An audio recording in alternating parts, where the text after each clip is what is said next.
बड़ा मकसद मुसलमान एरिया में ये जो सरकार है इसको हमने लोकतंत्र और जो है हमारे संविधान की चौकीदारी के लिए भेजा था। ये जो इनका जो सरगना है हमारे लोकतंत्र और संविधान की पूरी मर्यादाओं को तोड़ना चाहता है। जो हमारे जनप्रतिनिधि बनाए जाते हैं वो जनता की समस्या के लिए रोटी, कपड़ा, मकान, स्वास्थ्य, शिक्षा पर बात करते हैं। जो फंडामेंटल राइट्स हैं, जो बुनियादी हुकूक है हर एक शहरी के, उनके लिए आवाज उठा, उनके लिए काम करने के लिए हमने भेजा है। लेकिन आज ये सरकार जिस तरीके से पूरे इंडिया को खोद रही है, मुसलमानों को टारगेट बना के, इन्हें ये मालूम नहीं है कि जब बेरोजगारी होती है, जो अंधभक्त उन लोगों का साथ दे रहे हैं, तो बेरोजगारी सिर्फ मुसलमानों पर आयद नहीं होती है। जो अशिक्षा फैल रही है वो सिर्फ मुसलमानों की नहीं होती है। अगर मुसलमानों को आप माइनॉरिटी मानते हैं तो बेरोजगारी मेजॉरिटी के लिए है। अगर मुसलमानों को माइनॉरिटी मानते हैं तो जो महिलाओं पर अत्याचार हो रहे हैं, जो रेप केसेस हो रहे हैं, हमारी हिंदू बहनों के सबसे ज्यादा हो रहे हैं। आज अगर मेजॉरिटी मानते हैं तो जो सिंधु बॉर्डर पर किसान बैठे हैं तो मेजॉरिटी में हमारे हिंदू भाई हैं जो आवाज उठा रहे हैं, उनके हक हुकूक मारे जा रहे हैं। जनता से अपील है हमारी यहाँ से इस धरने और प्रदर्शन से कि आप जागिए, ऐसी एक सांप्रदायिकता फैलाने वाली कम्युनल गवर्नमेंट के झांसे में मत आइए, ऐसी एक सरकार को वोट मत दीजिए।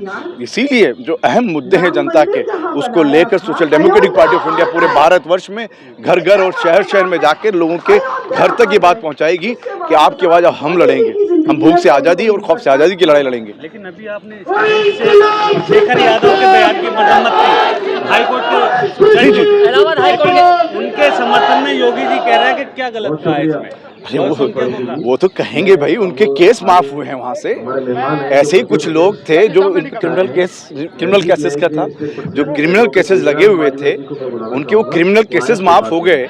तो आज इस तरीके से वो लोग लीगल किस तरह से इस्तेमाल कर रहे हैं, मैं उस पर ज़्यादा नहीं जाते हुए, उन्हें यादव जी को अपने पद की मर्यादा रखनी चाहिए। उनसे सभी लोग, हर जाति धर्म के लोग उम्मीद करते हैं। देश संविधान से चलता है, यहाँ पर तमाम जाति धर्म के लोग रहते हैं। आप इस तरीके से अभद्र बात करेंगे, एक पढ़े लिखे इंसान होकर, एक जज होकर, हाईकोर्ट के जज होकर, यहाँ पर संविधान का आप क्या अपमान करने के लिए ये सब बातें की हैं। ये किसी एक का आप सोचते हैं जब किसी धर्म को टारगेट करते हैं। मैंने इसीलिए कहा कि जब बाबरी मस्जिद पर हमला था तो किसी मुसलमानों पर या मस्जिद पर नहीं, संविधान पर हमला था, लोकतंत्र पर हमला था। ये सबके हक है यहाँ पर। तो ये जो हक को छीनने की है, जो सत्ता की भुखमरी है, जो कि अपने सत्ता पर आने के लिए जो जिद में काम कर रही है, उसके खिलाफ हम लोग यहाँ पर आकर धरना प्रदर्शन किए हैं कि ऐसे इस लोकतंत्र और संविधान को हम लोग ऐसी जो नापाक ताकतें आतंकवाद के सहारे से जो वहाँ पहुंची हैं, उन्हें हम सक्सेस नहीं होने देंगे। देश को आज़ाद कराने के लिए तब भी हमने जाने दी थी, देश के लोकतंत्र और संविधान को बचाने के लिए आज भी जाने देंगे। कैसे न्याय होगा जब बीजेपी का कोई न कोई नेता किसी गलत काम करने वाले के समर्थक हो जाता है, चाहे वो बलात्कारी ही क्यों ना हो? वो इसलिए कि कम से कम आप जैसी जो मीडिया है, जो हक की आवाज़ है, ये गोदी मीडिया की बजाय आप लोग राइज करेंगे उन ओरिजिनल वॉइस को, जो देश की बात करती है, समाज की बात करती है, तमाम धर्मों को साथ ले जाने की बात करती है, एकता की बात करती है, जो ये कहना चाहते हैं कि जितना भी इंडिया में जो लोग आए हैं सब ने मिलकर बनाया है, कोई बाहरी नहीं है। ये सब मिलकर जब बात करेंगे तो जरूर देश में एक बदलाव आएगा।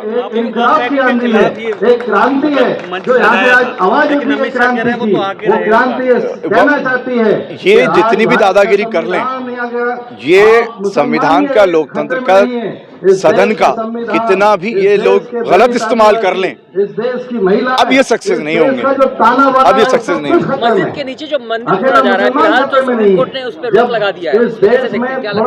देखिए, ये सरकारें सुप्रीम कोर्ट को भी नहीं मान रही है। आप संभल जाकर देखिए कि वहाँ संभल की खुदाई चल रही है। ऐसे लोग जो सुप्रीम कोर्ट के माननीय संजीव खन्ना साहब की क़यादत में जो बेंच ने एक फैसला दिया है, उसके खिलाफ यूपी सरकार काम कर रही है। हम कोर्ट में जाएंगे, उसके लिए भी हम अपनी बात रखेंगे कि सरकार कोर्ट को नहीं मान रही है। इन पर जो है 100 मोटो लेकर पक्की बड़ी कार्रवाई करनी पड़ेगी। आपने देखा वीडियो वायरल हुआ, एक मंदिर मिला है वहाँ पे 46 साल बाद एक मंदिर मिला है वहाँ पे। जनता कह रही कि इसकी सफाई हम कर लेंगे, लेकिन वो पुलिस वाले घंटी में बजा रहे हैं और सफाई भी कर रहे हैं। उस पर ध्यान दिया आपने? जो पुलिस वाले ये काम करेंगे तो आप सोचिए क्या उनकी भावना रहेगी। और रही बात जो वहां पर कोई मंदिर है या कोई जिसकी इबादत गाह है, तो जो भी उसको मानने वाले हैं वो उसकी हिफाजत करें, वो उसकी सफाई रखें। ये तो उनको समझना चाहिए था जिन्होंने अब तक संभाला नहीं, उनको किसी ने रोका थोड़ी था। आप देखिए कि मैं क्योंकि हम कभी उसके खिलाफ आवाज तो नहीं उठाए, कितने सरकारी पार्क हैं वहां पे मंदिर बना दिए गए हैं, कितनी ऐसी सड़कें हैं जहां पर आप मूर्तियां देखते हैं या वहां पर ये सब चीजें होती हैं। हम ये कह रहे हैं कि आप जो बना हुआ है उसको तो पहले संभाल लें। आप देश के अंदर जो ये धर्म के नाम पर जो सांप्रदायिकता फैला रहे हैं, इसे रोककर लोकतंत्र संविधान की मर्यादाओं को रखकर देश के विकास की बात करें, और देश का विकास इंसाफ से होगा। देश में फैसले होंगे, उन्होंने कहा सुना होगा। तो सवाल ये है कि बाकी जो केस इससे पहले उनके पास मुसलमान आए होंगे, क्या वो जज सही फैसला दिए? आपका सवाल ही आप देखिए ना, डाउट हो गया ना आपको। ऐसे डाउटफुल करेक्टर वो लोग बन गए हैं। हमारा देश बहुमत से आता है, बहुसंख्यक से नहीं आता। सभी समाज के मिलकर चुनते हैं, उनको उतना सा भी क्लियरिटी नहीं है।